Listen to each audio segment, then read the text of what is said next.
Hello and welcome to view point.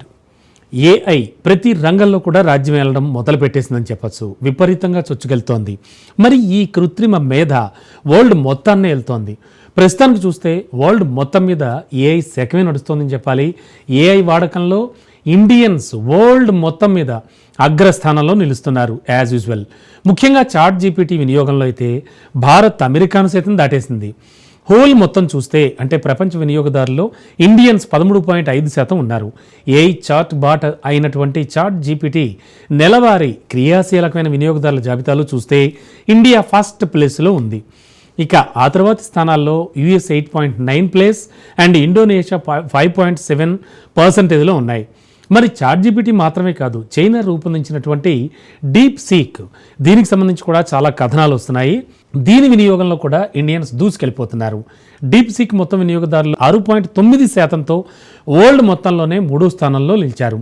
33.9% వినియోగదారులతో China first ప్లేస్లో ఉంది. 9.2% యూజర్లతో Russia second ప్లేస్లో ఉంది. మరి ఈ వివరాలను ప్రముఖ విశ్లేషకురాలైన మేరీ మేకర్ తన 2025 ట్రెండ్స్ నివేదికలో వెల్లడించారు. ఇవి ట్రెండ్ అవుతున్నాయి. భవిష్యత్తు మొత్తం ఏదే అనడానికి ఇదొక పవర్ఫుల్ సంకేతాన్ని కూడా పేర్కొంటున్నారు. చాట్ జీపీటీ వచ్చిన తొలి 2 ఏళ్లలోనే ఏటా 35,000 కోట్ల సెర్చ్లు చేశారని, గూగుల్కి ఈ సంఖ్యను చేరుకోవడానికి 11 ఏళ్లు పట్టిందని వెల్లడించారు. నెట్ వినియోగదారులు కేవలం సమాధానాలు మాత్రమే కోరుకోవడం లేదు, వాళ్ళు సమగ్ర సారాంశాన్ని అంటే క్లియర్ పిక్చర్ని కూడా కోరుకుంటున్నారు.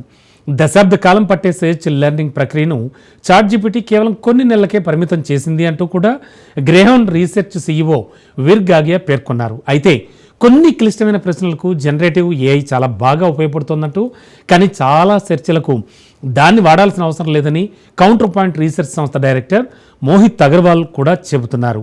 సో ఈ విధంగా చాట్ జీపీటీ వాడకంలో మళ్ళీ మనవాళ్లే ఫస్ట్ ప్లేస్లో నిలిచారు. మిగతా అన్ని టెక్నాలజీ పాయింట్ల విషయంలో నిలిచినట్టే.